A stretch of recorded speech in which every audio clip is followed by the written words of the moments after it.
Bonjour à tous et bienvenue dans ce troisième tutoriel vidéo, toujours consacré aux factures School. Donc dans notre premier tutoriel, nous avons créé la facture et nous avons vu comment l'automatiser à l'aide des fonctions. Entre autres fonctions aujourd'hui, est vide, recherche, si. Voilà. Dans notre deuxième vidéo, nous avons vu comment mettre cette facture en page.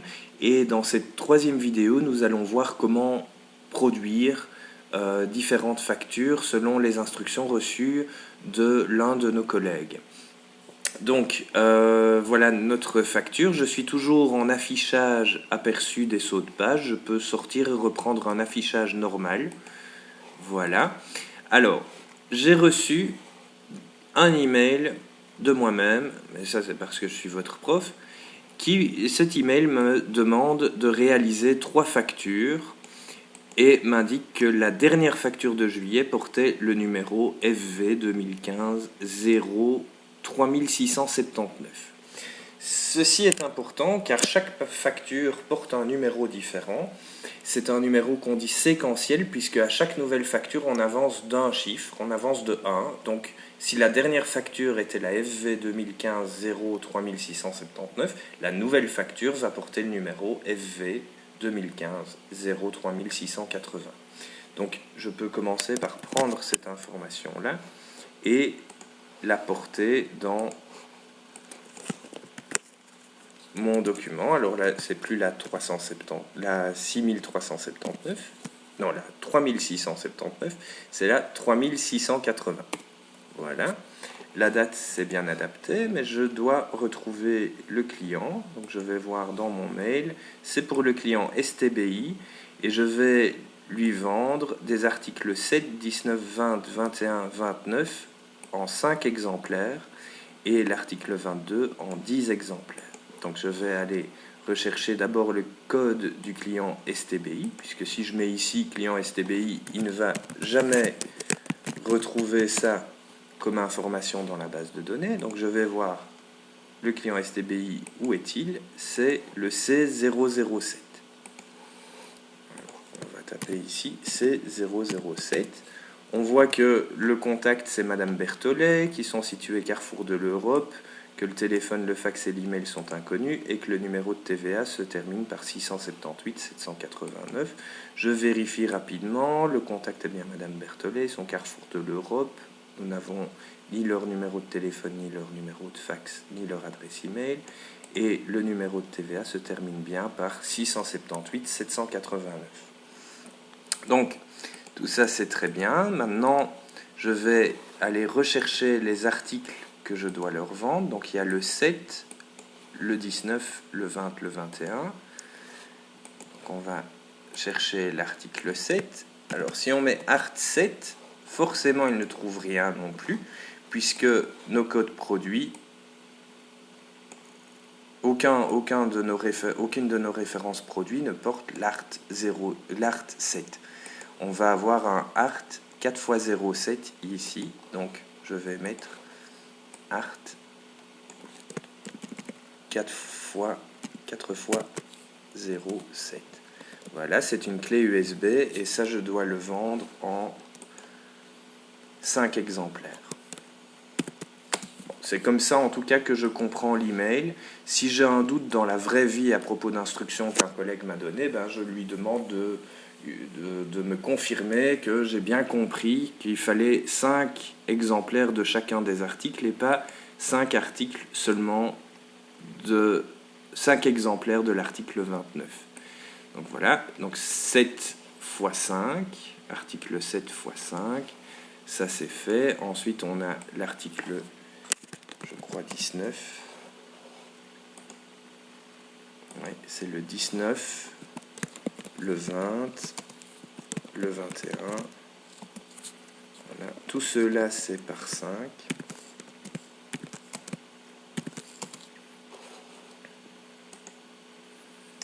On a encore le 29 qui est par 5 et puis on aura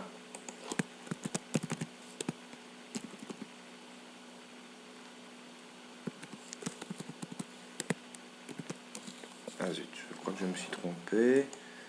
Donc c'est l'article 29 par 5, oui c'est juste, et l'article 22 par 10. Art, 3 fois 0, 22, 10 fois. Ok. Alors, je vérifie, donc j'ai bien changé mon numéro, j'ai un total qui se calcule bien, j'ai la TVA qui s'ajoute, qui se calcule bien aussi, et le tout me donne une facture pour un montant de 1058,93 €. Alors, cette facture, je peux l'imprimer. Je peux passer, comme nous l'avons vu dans la vidéo précédente, par l'aperçu avant impression, ou faire ici imprimer, et par exemple aperçu avant impression, et puis imprimer. Donc si vous travaillez avec une version un peu plus récente d'Excel, ici je suis dans la version Excel 2007. Si vous travaillez comme à l'école dans Excel 2010, vous savez que le menu, quand on clique sur la petite bille, se présente d'une façon un petit peu différente. Et si vous allez sur imprimer, vous avez automatiquement l'aperçu avant impression qui s'affiche avec les options d'impression à côté. Donc c'est plus pratique en fait. Voilà. Là, je choisis imprimer et je vais prendre une imprimante PDF, celle que j'ai, donc qui porte quelque part dans son nom PDF, c'est le PDF Creator. Donc c'est un programme gratuit qu'on trouve très facilement sur Internet. Donc je sélectionne mon imprimante PDF Creator et j'imprime ma première facture. Alors je laisse un petit peu de temps à l'ordinateur pour s'adapter. Alors il me propose par défaut le nom du fichier Excel pour mon document PDF. Alors je vais changer ce nom et je vais l'intituler FV 2015 0. J'ai un doute sur le numéro de la facture. Donc c'est le FV 2015 3680 et c'est comme ça, FV 2015 3680, que je vais nommer mon document. Alors si je veux aider un petit peu mon collègue, je peux ajouter derrière le nom du client, mais ce qui est vraiment important, c'est de noter le numéro de la facture. Comme c'est un numéro unique, qu'on n'a pas deux factures qui portent le même numéro, c'est le meilleur nom qu'on peut donner à un document facture. Et je peux faire enregistrer. Alors, selon les programmes, les imprimantes PDF, vous avez cette première fenêtre qui apparaît ou pas. Si elle n'apparaît pas, vous avez ceci qui apparaît. En fait, c'est la fenêtre d'enregistrement Windows tout à fait classique. Et là, donc, je choisis d'enregistrer ma facture FV 2015 3680. Où ça? Sur le bureau, dans un dossier que j'ai appelé S-School. Si je veux créer ce disque, parce que je ne l'ai pas encore fait, par exemple, je peux faire nouveau dossier. Je vais avoir un nouveau dossier qui apparaît et je pourrais l'appeler School 2. Voilà, par exemple. Mais ça a peu de sens, donc je le supprime. Tac, delete. Voilà. Et je vais dans mon dossier School et j'enregistre ma facture FV 2015. Voilà. Voilà mon premier document prêt. On a vu rapidement à l'affichage que c'était bon. Maintenant, je vais faire ma deuxième facture. Alors, c'est la deuxième facture, donc je dois changer le numéro. Et si on était à 3680, on passe à 3681. Je retourne dans mon mail pour en savoir un peu plus. C'est ici le client alerte que je dois facturer. Donc, je reprends ma facture. Je vais dans la base de données client. Il n'y en a pas beaucoup, donc je peux trouver assez facilement alerte. C'est le C004. Donc je vais noter ici C004. Si les formules ont bien marché pour le premier client, elles devraient bien marcher pour le deuxième. Je vais quand même vérifier. Donc le contact c'est Ramamadé. Le numéro de fax et le numéro de téléphone se terminent tous les deux par 5657 et le numéro de TVA client se termine par 792 789. Je vérifie mon client 4. Ramamadé, ok. 5657, oui. Et 792 789. Donc ça a l'air bon. J'ai changé le numéro de facture, donc je ne le fais pas une deuxième fois. Et je vais aller rechercher maintenant les codes articles. Donc on a 10 paquets de 10 chemises bleues et verts. Alors, Je viens ici, je vais dans ma base de données produits et je vais aller chercher les chemises. Alors, comment est-ce que j'ai lancé ce petit outil? C'est en faisant CTRL F. Donc en enfonçant les deux touches du clavier en même temps. Un autre moyen d'accéder à l'outil, c'est d'aller dans Accueil, Rechercher et sélectionner, Rechercher, voilà, Chemise, je fais suivant, donc j'avais Falcon 10 chemise dossier, chemise trieur en carton renforcé, c'est pas ça, chemise pour doc rouge, chemise pour doc verte et chemise pour doc bleu. Alors les vertes et les bleues, c'est l'article 15 et l'article 16. Donc, je retiens ça et je vais taper ici article 15 et dans le suivant article 16. Voilà. Chemise doc verte, chemise doc bleue. Je viens voir, ça il en faut 10 de chaque. Donc ici je change les quantités. Voilà. Le deuxième produit, enfin le troisième produit que je vais vendre, c'est des ramettes Auto Office et ça il en faut 25. Je vais chercher dans ma base de données produits, de nouveau en sélectionnant la colonne. Ça marche aussi sans sélectionner la colonne. On fait CTRL F, ramettes. Voilà. C'est l'article 18 et ça il en faut 25.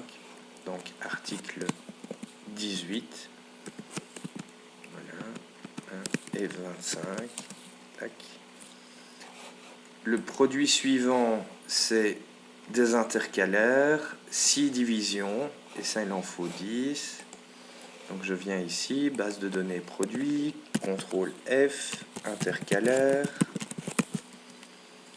Alors là j'ai des intercalaires couleur 6 div avec marqueur indélébile, intercalaire couleur 3 div, et c'est tout. C'est tout ce que j'ai dans ma liste comme intercalaire, donc ça doit être le premier, c'est l'article 4x03. Donc ici, je viens, je change, je dis article 4x03, intercalaires avec marqueur indélébile, et ça, il m'en fallait 10. Voilà. Alors, on peut effacer ceci. C'était ceux de la facture précédente, mais j'ai besoin de 5 x 100 pochettes, donc je reviens dans ma base de données produits, CTRL F, pochette. 100 pochettes perforées, aspect grainé, et c'est les seules pochettes que j'ai dans ma liste. C'est l'article 10.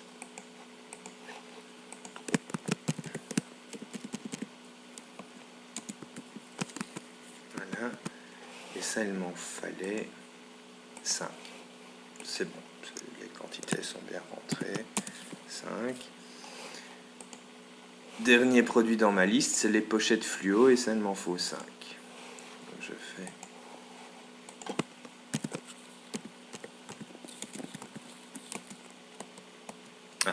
Ça, on n'a pas. Alors, on n'a pas d'autres pochettes que celle-là, donc je vais chercher sur fluo.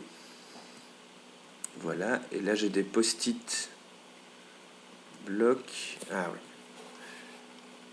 Donc ça pourrait être des post-it lot de 5 blocs.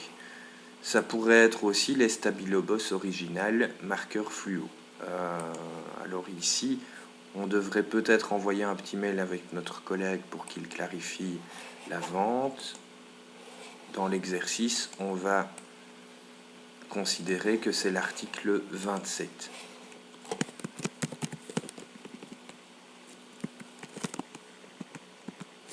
Et ça, il en faut 5. Voilà. Alors, le total, c'est bien calculé. La TVA aussi. Et le total TVA comprise aussi. Donc, je vais faire imprimer en PDF. Donc, l'imprimante PDF est déjà présélectionnée. Je fais OK. J'attends que la fenêtre s'ouvre. Voilà. Et je vais appeler cette facture FV 2015 0 3681 espace-espace alerte. Comme ça, je reprends le nom de mon client, le nom du client et mon collègue sait à qui il doit envoyer quelle facture. Je fais enregistrer. Le Windows me propose de l'enregistrer dans le même endroit que mon dernier enregistrement. Je peux confirmer, donc enregistrer. Voilà, le document s'ouvre, je vois qu'il est bien mis en page. J'aurais dû vérifier avant, mais en fait, il était bon à la facture précédente. Il doit toujours être bon à cette facture-ci. Donc je peux fermer ma fenêtre PDF, reprendre mon email et je vois que j'ai ma troisième facture à produire. C'est le client ATS. Ok, je vais lui vendre du papier toilette, des bics 4 couleurs et des post-it. Alors, client ATS, je reviens dans ma facture, je cherche dans la base de données client le client ATS. On voit ATS Consult, c'est le C008. Je reviens dans ma facture, je choisis C008. Alors ça a bien fonctionné pour les deux précédents, je ne vais même pas vérifier pour celui-ci. Et ici par contre je vais changer le numéro de facture, donc on était à la 3681, on passe à la 3682. Je peux remettre les codes articles à 0, donc je sélectionne les codes articles, pas les descriptions puisque c'est des formules, et j'efface le contenu des codes articles. Avec supprimer, je peux aussi supprimer les quantités. Voilà, avec delete. Alors, code article, c'est le papier toilette x5. Je fais CTRL F, toilette. Voilà, 64 rouleaux de papier toilette. Je vérifie si je n'ai rien d'autre en toilette. Donc c'est l'article 00008.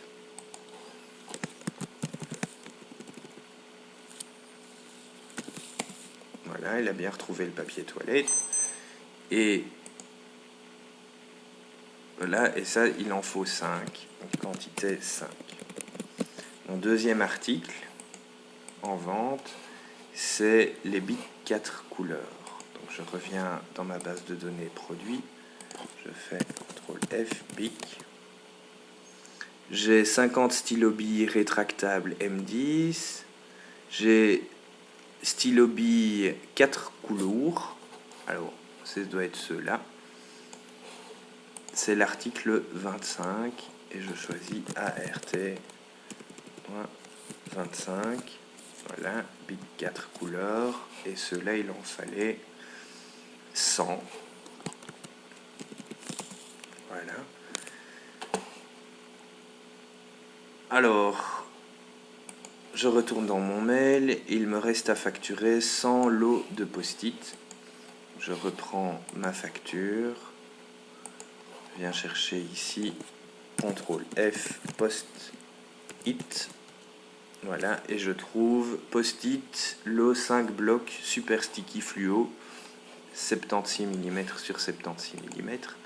Donc je vais aller taper l'article 00028.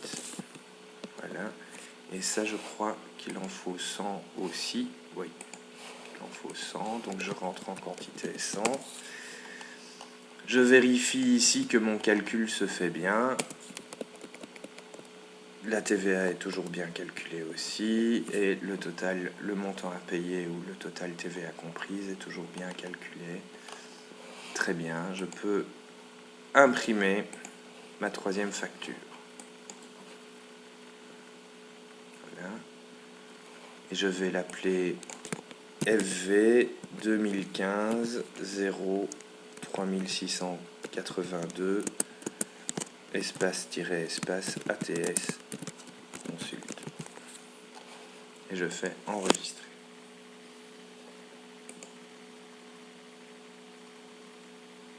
Voilà. Et ma facture apparaît toujours bien. Voilà. Et ceci clôture notre troisième vidéo. Donc nous avons bien produit ici nos 3 factures. Donc on est dans le dossier School qui se trouve sur le bureau. Donc on a le bureau et le dossier School. Dedans, on a nos 3 factures. Voilà. Merci pour votre attention et rendez-vous dans notre prochaine vidéo.